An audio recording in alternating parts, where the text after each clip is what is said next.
Hello students.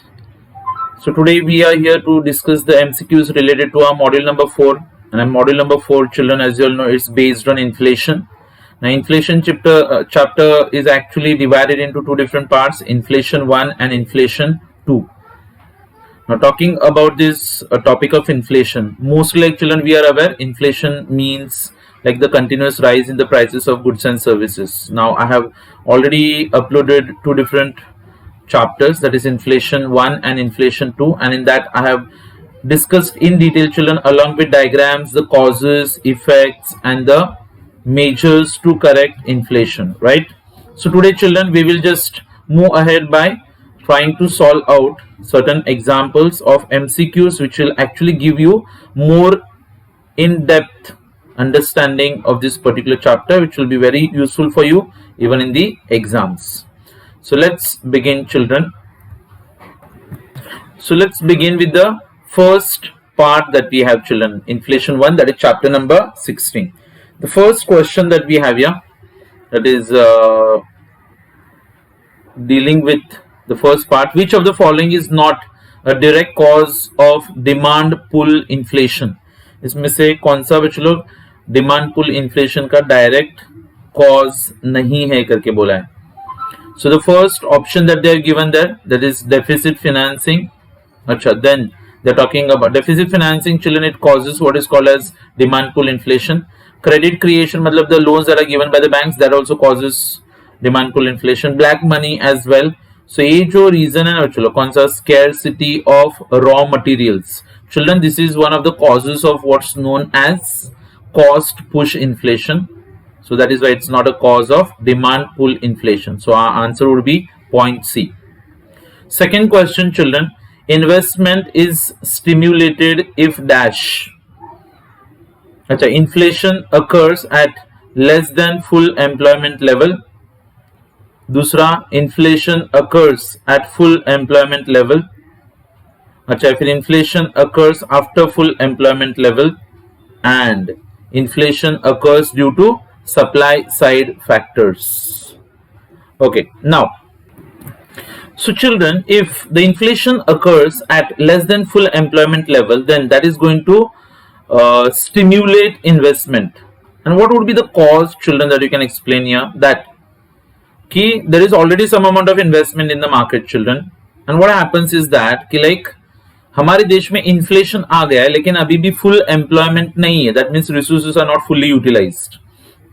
तो इससे क्या होगा बच्चों लोग, इन्फ्लेशन की वजह से प्राइसेस बढ़ते हैं, तो फिर बिजनेस में they will be getting more profit, so they are going to employ more resources, more jobs will be given children, and jobs provide करने के लिए, प्रोडक्शन बढ़ाने के लिए automatically it is going to stimulate investment. So according to our observation children, our answer is going to be option A, that is inflation occurs at less than full employment level.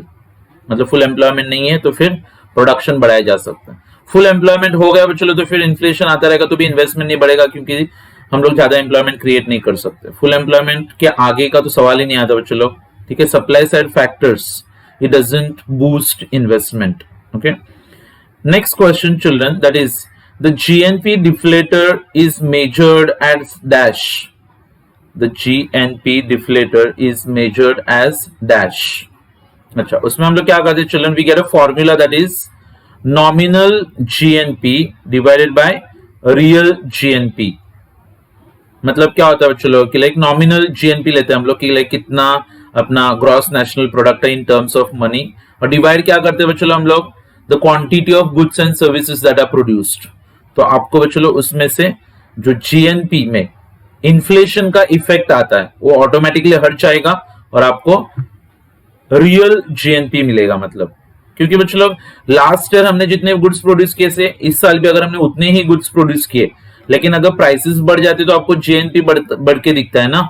हाँ, तो इसलिए हम लोग क्या करते हैं यहाँ पे जीएनपी डिफ्लेटर यूज करते. तो मनी वैल्यू लेने का बच्चों गुड्स एंड सर्विसेज का divided by total quantity of goods and services, तो you get it as the GNP deflator बोला जाता है बच्चों उसको, ठीक है. अच्छा, then after that children, question number 4, inflation is beneficial to dash. Inflation is beneficial to dash. Fix income groups को बच्चों महंगाई का कभी कुछ फायदा नहीं होगा, क्रेडिटर्स को भी फायदा नहीं होता है, creditors generally do not get a benefit, they are at a loss. तो सबसे बड़ा अगर फायदा किसको होता रहेगा, इन्फ्लेशन का, तो obviously children they are the business people. किसको फायदा होता रहेगा, business people. So answer is क्यों reason, what is the reason children? If there is inflation, there is a rise in the prices. Business people, they invest more money, they get more profit, they sell the goods which are produced at a low price at a high price, and thus they amass a lot of wealth during inflation. Okay. फिर in cost push inflation, the supply curve shifts to the dash. क्या बोला देखो बच्चे लोग कि in cost push inflation, the supply curve is going to shift towards dash. So children, the supply curve will be shifting backwards. Supply curve कहाँ पे shift करने वाला है, backwards shift करेगा. Okay. So suppose children, if you are aware about the diagram that we had taught you. Okay. Yes children, just a minute, I'm showing you the diagram. So this is your x axis, then children we have this as the y axis, right? अच्छा, then along with that what we do is this children कि like initially आपका supply curve ऐसे upwards जाता है और फिर बाद में एक पॉइंट के आगे it becomes parallel to which axis, y axis. अच्छा, फिर अपना जो डिमांड कर्व रहता है children as usual we are going it in a negative slope, ये इनिशियल डिमांड कर्व। फिर ये बच्चे लोग यस, लेकिन यहाँ पे हम लोग अज्यूम करने वाले बच्चों लोग के लिए अपना डिमांड कर्व तो एक ही रहेगा। So we are going to assume with a single demand curve. So suppose children like if you go for this particular supply curve that we have, जो अपवर्ड स्लोप था बाद में हॉरिजॉन्टल हो गया, सॉरी वर्टिकल हो गया। अच्छा, उसके बाद में आप यहाँ पे बनाते हो एक demand curve, right? So this should be the price levels that we have children. तो यहाँ पे आपको मिल जाएगा प्राइस लेवल, तो ये आपका इनिशियल प्राइस लेवल है और यहाँ से हम लोग इसको आउटपुट दैट इज डिमांड और सप्लाई दिखा सकते हैं। अच्छा, now what are they talking children कि लाइक कॉस्ट पुश इन्फ्लेशन में सप्लाई कर्व कहाँ पे शिफ्ट होता है? तो children supply curve will be shifting towards the left. Cost of production बढ़ने की वजह से आपका सप्लाई कर्व चलो लेफ्ट की तरफ शिफ्ट हो जाता है ऐसा, और फिर मार्केट में चलो प्राइसेस पहले से ज्यादा बढ़ जाते हैं। So answer is going to be left. क्या आएगा आंसर? लेफ्ट की तरफ शिफ्ट हो जाएगा। Okay, after that which of the following group suffer during inflation? तो चलो इन्फ्लेशन के टाइम पे किसको किसको ज्यादा तकलीफ होती है करके बोला है। तो I feel yes, fixed income groups को नुकसान होता है चलो, क्योंकि उनका इनकम उतना ही रहता है लेकिन फिर प्राइसेस बढ़ जाते हैं। मतलब पहले पैसे में जितना गुड्स उनको खरीद सकते थे वो लोग, अभी वो लोग उतना गुड्स नहीं खरीद पाते हैं। Then children we also have the creditors. Okay, creditors को लॉस होता है चलो, क्योंकि वो लोग जो उन लोगों को जो पैसा मिलता है उस पैसे का वैल्यू कम हुआ रहता है मार्केट में। तो actually answer is going to be point C, मतलब क्या, बोथ। अच्छा, फिर point number 7 children, during inflation option A में दिया है वैल्यू ऑफ मनी इंक्रीजेस, पैसे का वैल्यू बढ़ जाता है, गलत जवाब। Value of money remains constant, that also is wrong. Value of money declines, ये है सही जवाब। So that's something related to children the value of money that we are talking.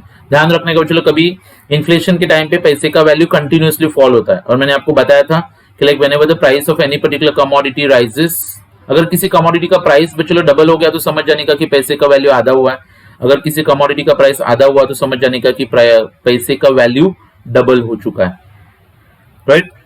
अच्छा, so that's something related to the part 1 topic of the inflation chapter that we were covering. अभी इसी का जो second वाला part हम लोगों को दिया है children, that is focusing on, अभी टॉपिक को नाम जो दिया है तो they have termed is as inflation part 2, but what are we actually discussing in that? So we are talking about what are the different measures to control inflation. मतलब inflation control करने के लिए कौन कौन से मेजर्स आते हैं children? See, this is just a discussion of what is called as the MCQs. तो आपको इसमें से कुछ भी डाउट्स होते हैं, if you want to get your concepts clear children, I already uploaded the videos for both the chapters, inflation 1 as well as inflation 2, then will be understanding it better. तो चलो let's go for the first question that we have. During inflation monetary measures aim at dash. Inflation के time पे monetary measures कौन सी चीज की तरफ M करते हैं? अच्छा बच्चों लोग, इन्फ्लेशन आने का सबसे बड़ा अगर रीजन कुछ होता रहेगा तो होता है there is more amount of money supply in the market. क्या बोला कि like there is huge amount of money, और wherever there is increase in the money supply then automatically it is going to result into inflation. तो ज्यादा पैसा होने की वजह से इन्फ्लेशन आता है ना. तो मॉनेटरी अथॉरिटीज का एम क्या रहेगा? They want to control the amount of money in the market, मतलब मार्केट का पैसा कम कर दो. और दूसरा कैसे कम करने का? तो पैसे का जो कॉस्ट होता है यानी रेट ऑफ इंटरेस्ट, उसको इंक्रीज किया जाता है. So I feel option number A should be the most appropriate one. Increasing the cost of money, that is rate of interest, and reducing the money in circulation. Inflation के time पे चलो RBI money supply बढ़ा नहीं सकती है, cost of money कम नहीं कर सकती, और नन ऑफ द अबव नहीं है, क्योंकि ऑप्शन ए फिट होता है चलो उसमें. ठीक है. Question number 2, government's budgetary policy during inflation should aim at dash. क्या बोला? देखो, government's budgetary policy during inflation should aim at. महंगाई है तो गवर्नमेंट का पॉलिसी क्या होना चाहिए? गवर्नमेंट को अपना एक्सपेंडिचर इंक्रीज करना चाहिए. गलत जवाब. अगर इंक्रीज करेंगे तो चलो इन्फ्लेशन और ज्यादा बढ़ जाएगा. डिक्रीजिंग पब्लिक एक्सपेंडिचर, ये सही हो सकता है. इंक्रीज इन इन्वेस्टमेंट, गलत. और टैक्सेस को कम करना चलो ये भी गलत है. तो I feel option is point B. Government जानबूझ के जो अलग अलग प्रोजेक्ट्स पे पैसा खर्च करती रहती है तो उस बजट के जरिए उस खर्च को कम कराया जाता है. Because more amount of money government invest in the market children, और they spend in the market, तो उतना ही लोगों का इनकम बढ़ता है. इनकम बढ़ेगा तो फिर खर्चा बढ़ता है, और खर्चा बढ़ जाएगा ऑटोमेटिकली आप लोगों को पता है it is going to result into what is known as demand pull inflation. Okay. अच्छा, question number 3, indexation refers to dash. क्या बोला है? Indexation refers to dash. Acha. Now let's see what are the different options that they have given here. Option number A, a mechanism of wages, prices and contracts that are partially or fully compensated for changes in the general price level. Option 2 है बच्चों, a mechanism that partially or wholly compensates for changes in the rate of interest. बच्चों ये rate of interest का inflation के साथ कुछ लेना देना नहीं है. A mechanism of wages, prices and contracts that are partially or wholly compensated for changes in exchange rate. Exchange rate का यहाँ पे कुछ लेना देना नहीं है. None of the above fit होता है क्या? नहीं. तो बच्चों what is indexation? Indexation का मतलब क्या होता है बच्चों लोग? एक mechanism जिसमें लोगों का पगार या फिर मार्केट में जो प्राइसेस होते हैं बच्चों लोग, या फिर जो अलग अलग कॉन्ट्रैक्ट साइन किए जाते हैं, उनमें महंगाई को लेके बच्चों लोग पार्शियल या फिर फुल्ली कॉम्पेंसेशन दिया जाता है for changes in the general price level. It's like, for example, children, I was telling you something related to your salary slips. Majority of the parents who are working children in your houses. तो जैसे ही बाहर महंगाई आती है तो indexation का मतलब क्या होता है कि गवर्नमेंट देखते है कि हाँ इतना इतना महंगाई बढ़ चुका है, अभी लोगों का खर्चा भी बढ़ जाता है, तो आपको नहीं लगता सैलरी के जरिए कुछ एक्स्ट्रा पैसा देके ये जो प्राइसेस बढ़ गए उनको कॉम्पेंसेट किया जाता है, मतलब लोगों को, उसको ना महंगाई भत्ता बोलते हैं. फिर it's called dearness allowance, DA करके बोला जाता है. Means every time there is more inflation in the market, then government tries to compensate the workers by increasing their dearness allowance, which is actually added to the salary of the people. तो उसको चलो यहाँ पे हमने नाम क्या दिया हुआ है, इट्स नोन एज इंडेक्सेशन करके बोला जाता है उसको. And fourth one children, that is inflation targeting helps to control dash. Inflation targeting helps to control dash. Economic growth दूसरा होता है रेट ऑफ इन्फ्लेशन. लेकिन I feel children that economic growth को कंट्रोल करने की बात हम लोग कभी करते नहीं है children, right? Why would we try to control economic growth ना children? We would only try to control the rate of inflation. तो answer is going to be point B children. Inflation targeting का मतलब होता है हम लोग rate of inflation को control करने की कोशिश करते हैं वहां पे, राइट? अच्छा, now over few lecture children I have been just helping you out to solve some of the MCQs, children, which would be very important from your exam point of view. Okay, now first of all, children, we studied almost like every chapter. A few we have just left out, children, because we have got almost 17 chapters. Now I know कि like you won't be studying almost all the chapters, but अगर MCQs आएंगे exam में तो you need to focus on some technical things, children. मतलब जो बहुत important होता है ना बच्चों लोग, जैसे कि for example what do you mean by technical points here. अगर आप एक चैप्टर पढ़ रहे हो, कौन सा, ISLM को, अभी बहुत डिफिकल्ट होता है, तो कम से कम इतना याद लग सकते हो क्या कि IS का जो होता है वो गुड्स मार्केट में ऑपरेट करता है. LM का होता है बच्चों, it operates in the money market equilibrium. अच्छा, IS कर्व का स्लोप जो होता है वो डाउनवर्ड्स होता है. LM कर्व का स्लोप जो होता है वो अपवर्ड्स होता है. अच्छा, मनी मार्केट और गुड्स मार्केट इक्विलिब्रियम में कब आते हैं? जब IS कर्व और LM कर्व एक दूसरे को इंटरसेक्ट करते हैं. अगर गवर्नमेंट ने अपना खर्चा बढ़ा दिया तो IS कर्व कहाँ पे शिफ्ट होगा? राइट की तरफ. अच्छा, फिर एग्जाम्पल के लिए इन्वेस्टमेंट्स कम हो गए तो IS कर्व कहाँ पे? लेफ्ट की तरफ शिफ्ट होता है. RBI ने मनी सप्लाई बढ़ा दिया, LM कर्व राइट की तरफ जाएगा. RBI ने मनी सप्लाई कम कर दिया, LM कर्व लेफ्ट की तरफ जाता है. या फिर when we study the chapter, children, if anyone of you is studying about the investment function, तो इसमें एक बहुत इंपॉर्टेंट कॉन्सेप्ट होता है, children, that is what's known as marginal efficiency of capital. उसके बारे में आपको थोड़ा नॉलेज होना चाहिए. Marginal efficiency of capital tells you about the expected rate of profit. हम लोग जब भी कोई बिजनेस स्टार्ट करते हैं तो हम लोग एक एक्सपेक्टेड प्रॉफिट का रेट तय करते हैं ना, कि हाँ मुझे पता है अगर मैं इतना पैसा इन्वेस्ट करता तो मुझे कम से कम 12% रेट ऑफ प्रॉफिट मिलेगा इसके ऊपर. अच्छा, और फिर बाद में बच्चों लोग एक्चुअल रेट ऑफ इंटरेस्ट जो होता है, मार्केट अगर आपको 10% रेट ऑफ इंटरेस्ट दे रहा है और बिजनेस में आपको 12% मिल रहा है, तो आपको फिर 2% का एक्स्ट्रा प्रॉफिट मिलता है बच्चों लोग उसके ऊपर. So that is the people go to invest. See children, if you have studied, मतलब अगर आप टेक्स्ट बुक के बैक साइड में या फिर हमने जितना MCQ सॉल्व किया हुआ है उसको भी अगर आप ठीक से पढ़ोगे तो भी आपका एग्जाम सिंपल ही जाएगा. राइट? हाँ, तो whenever you are studying, children, just focus on one thing कि like you need and see, मतलब डिस्क्रिप्टिव आंसर्स होते थे तो शायद आप कुछ ना कुछ लिख के आ जाते थे.